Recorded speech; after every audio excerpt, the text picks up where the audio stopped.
Hi Mike, it's nice to see you again. It's been 2 years since the last B2B marketing forum. And yeah, I was just kind of wondering, what are the sort of key changes you've seen for field marketers in the last 2 years? Yeah, I mean, thanks for having me back. It's great to be here. I think there's a lot of changes. In fact, I think that, and especially in terms of field marketing, I think that a lot of it has become a lot more social. And I think, here we are with an event with a specific hashtag, and I think that the social nature of events and field marketing has changed a lot. And I think it's one thing where I think we sort of saw it coming, but I think we're seeing the mainstreaming a lot of the social in connection with local events. Okay. Yeah. Are there any changes in field marketing that you didn't think were going to happen and that have happened, or? I think, or maybe one on the other side, which is that I feel like a lot of people for a long time were predicting mobile to be, Yes. just mobile. And I feel like on the consumer side, it's happening a fair amount, but on the B2B side, I think the mobile adoption is definitely coming, but maybe been a little slower than we necessarily expected. Yeah. So that might be something that was a little bit unexpected. Yeah, there's been a long progression since people were saying, is it going to be development in apps, or is it going to be mobile websites? Which we go? Yeah. And I personally think it's going to be mobile optimization of websites, right? Yeah. I think that more and more, rather than downloading an individual app for every single company you want to do business with or every single event you want to attend, I think it's more likely you're just going to type in the URL and go there and expect it to be optimized for your device, whatever device that is. Yeah, right? yeah. Do you think that the return on investment that field marketers are getting is improved with social media, and or which kind of areas do you think that marketers should be investing more of their time in it? I mean, I personally think that you need to think about all your marketing like a big portfolio, and do less of the things that aren't working as well and do more of the things that are working well.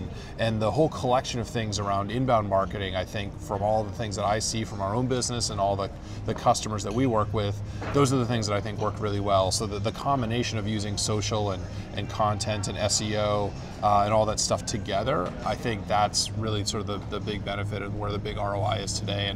And we see people shifting more and more dollars to that type of inbound marketing. Okay, good.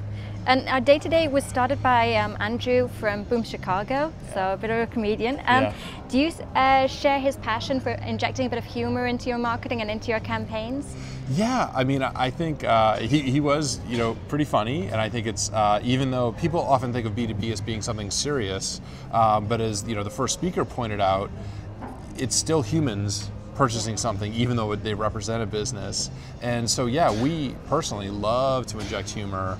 I've got for my keynote later today a couple examples of humorous videos that we use within our marketing, and we try to have some fun with it. We try to understand that we're marketing to humans who happen to be purchasing on behalf of a business. We're not marketing to some sort of unhuman, business entity. And I think if you remember that, I think humor can be an important part of your marketing, even in B2B.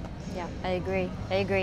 And so if you can make one plea to all kind of marketers to change the way that they're currently working, what would be that one sort of request be? I think that, the big thing is we now live in this age where the customer's in control, and people have been saying that for a long time, but I think now it's really actually true, where the customer drives the whole purchasing cycle. And we were talking about this before, how you enjoy going to events, but you don't like to get hit up by all the salespeople immediately after the event. You want to choose who you want to interact with. And you now have all these tools like caller ID in your phone and spam blockers in your email to block all that stuff out, and you're in charge of the relationship now as the consumer or the buyer in the B2B case. And I think that's the big change, and I think in order to be a marketer today, you need to adapt your marketing to how the purchasers are actually buying today.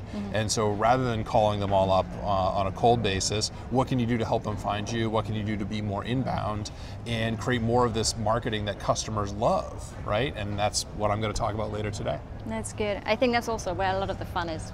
I agree too. Yeah, building those relationships and creating more love for your company and your brand, even in B2B. Yeah, that's good. Great. Thank you. Thank you.